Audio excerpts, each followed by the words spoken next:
Delhi, India, 1931. One day, a 4-year-old girl named Shanti Devi began talking about her past life. I am married. Let me see my husband. In this video, we'll share the story of Shanti Devi, one of the most famous reincarnation cases in the world, and her past life memories. Her story soon drew major attention as a case for studying reincarnation.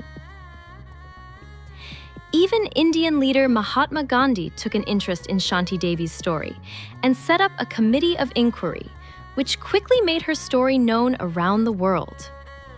Shanti Devi was a late talker as a child. When she finally started speaking at age 4, she said something shocking to her parents. This is not my real home. I want to go home. My husband is waiting for me. We don't eat meat. My name is Lugdi Devi. My home is in Mathura. Hearing her daughter's bizarre remarks, her mother began to worry that something might be wrong with her mentally.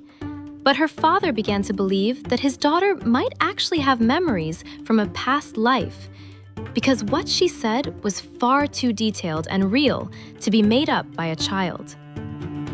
2 years later, at age 6, Shanti Devi packed her belongings into a suitcase. She had decided to return to her real home in Mathura, 150 kilometers away from Delhi. She was quickly found and brought back, but her desire to go only grew stronger. I'm married. My husband lives in Mathura. When is your husband coming to pick you up? Liar! Worried about her, the school principal decided to speak with her. Shanti Devi spoke in a Mathura dialect that wasn't used in Delhi and described her past life in detail. She even gave the name of her husband, Kedarnath, as well as the exact address of the house where she had lived. The principal sent a letter to the address Shanti Devi had mentioned. Soon, a reply arrived from that address she had given. And this is what the letter said. My name is Kedarnath. My wife, Lugdi Devi, passed away 10 days after giving birth to our son 7 years ago. Everything in the letter matched what Shanti Devi had said. Meanwhile, Kedarnath was stunned when he received a letter from the school principal about a young girl claiming to be his late wife reborn. To confirm the truth for himself, he visited Shanti Devi's home without revealing his true identity. I was sent here by my brother, Kedarnath. But Shanti Devi immediately recognized that he was actually her husband. On my deathbed, you promised me you would never get married again. Kedarnath became convinced that the 6-year-old girl was his late wife reborn. Shanti Devi asked to return home with her husband, but much to her disappointment, her wish was not granted. Unable to return to her past life home, Shanti Devi fell into deep sadness. Then, someone unexpected reached out to help her. It was Mahatma Gandhi, later known as the father of India's independence. Gandhi became deeply interested in her story and decided to investigate whether her memories of a past life were truly real. He visited her home himself and asked her parents to allow Shanti Devi to travel to Mathura. To her worried and hesitant parents, Gandhi gently said, "It's God's will. You can't prevent the girl from confronting her destiny. You can't oppose the law of karma. Never step aside from the way of truthfulness." On November 24th, 1935, as she was about to turn 9, Shanti Devi traveled to Mathura with 15 members of the Committee of Inquiry set up by Mahatma Gandhi. The members made sure not to give her any information about her past life beforehand. But when the train arrived in Mathura, Shanti Devi immediately ran toward a man on the platform. Have you been looking after my holy basil plant?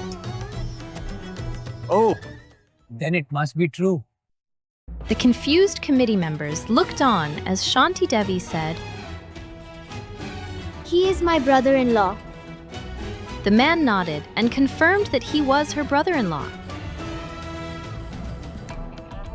This child has asked me if I have looked after her holy basil plant, which I had promised to do before she left us. Lugdi Devi. Then it really is you in this child's body? His voice trembling with emotion, the man embraced the young girl.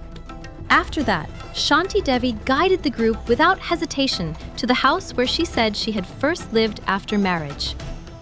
There, they found an elderly man. Shanti Devi quietly approached the elderly man, bowed before him, gently kissed his hand with respect, and said, You gave me my ankle bracelets, you said, dancing Krishna's honor. A pure girl who loves God. You appreciated my dancing. Blessed be the Lord. Those were my own words. Then you have returned, Lugdi Devi. He is my father-in-law.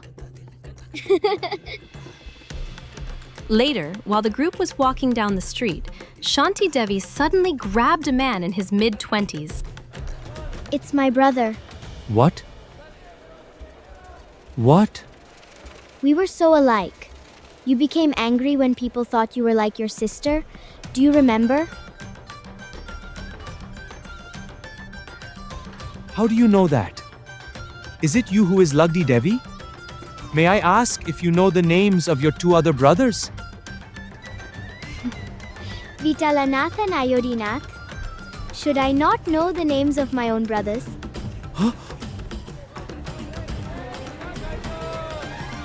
Standing in front of the house of her husband from a past life, Shanti Devi said, It was here. I spent the happiest time of my life, but also the most difficult. I was extremely ill. Once inside, Shanti Devi said to the committee members, I will explain everything about how I lived here, and began guiding them. She correctly identified the anklets given by her father-in-law and the sari she had worn. She also pointed out the location of a well that had already been filled in. Most striking of all, she showed where she had hidden money saved for her son.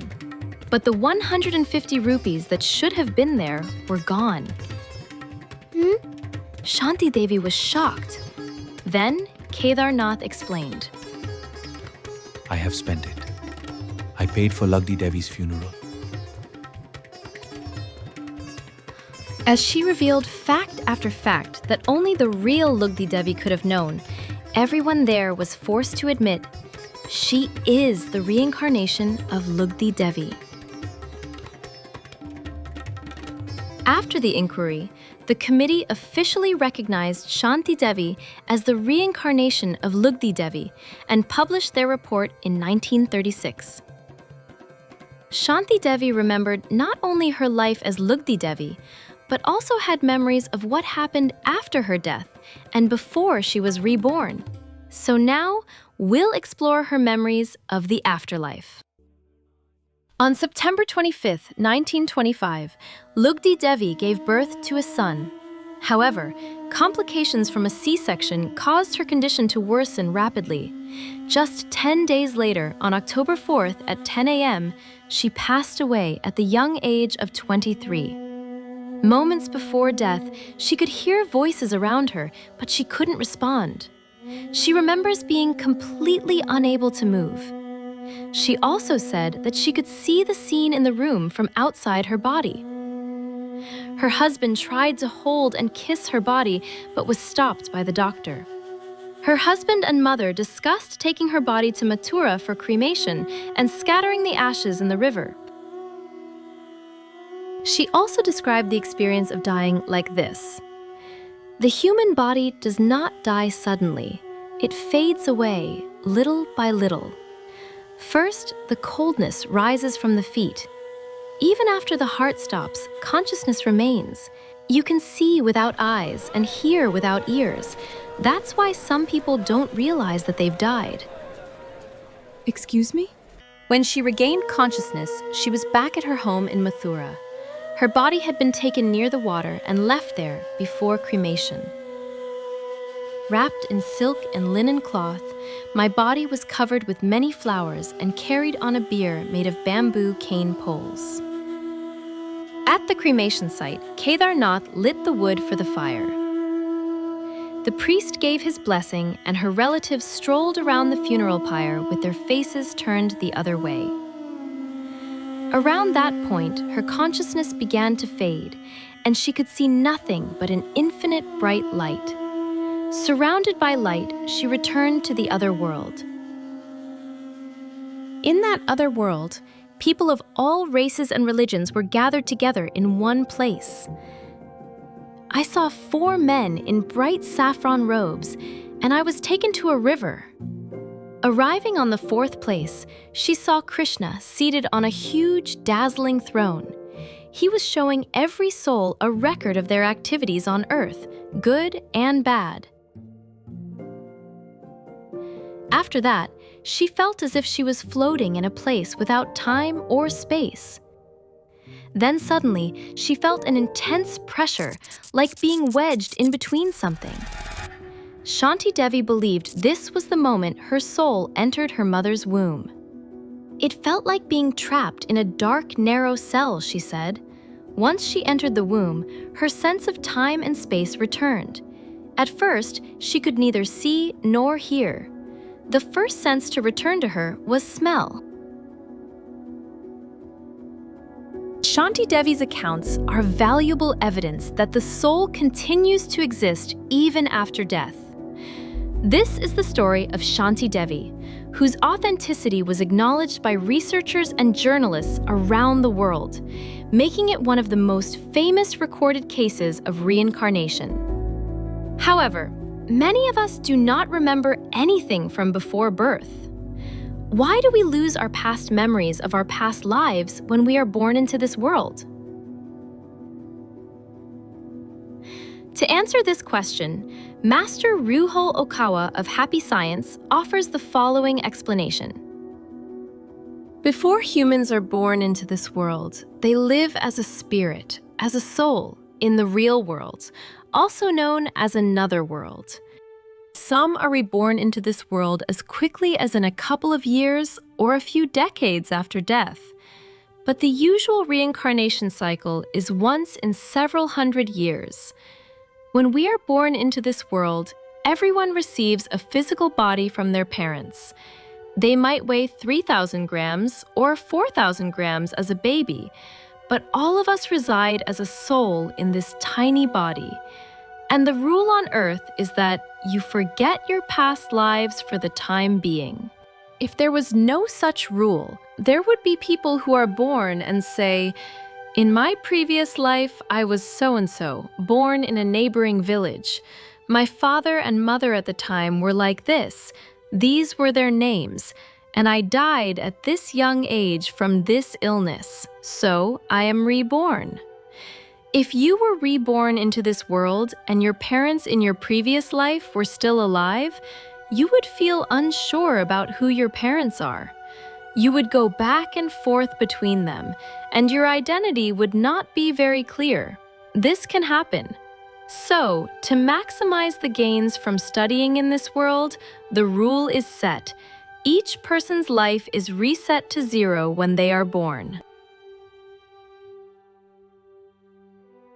According to Master Okawa, before we are born, we choose what we wish to experience and map out the course of our lives. Basically, we choose the environment we will be born into, our parents, our occupation. But some people are born without much planning, simply wanting to return to Earth. In any case, the general framework of our current lives is something we decided ourselves. When you hear stories like these, they may sound like mere fairy tales or folk tales. But the truth is, many people across the globe have memories of their past lives. These cases themselves serve as concrete proof that humans are not limited to a single life, but are reborn many times. If you have memories of your past lives, Please share your story in the comments. One day, we will all leave this life and return to the other world. And at that time, the meaning of this life and the plans we made will be revealed. Until then, may your time in this world be truly fruitful and fulfilling.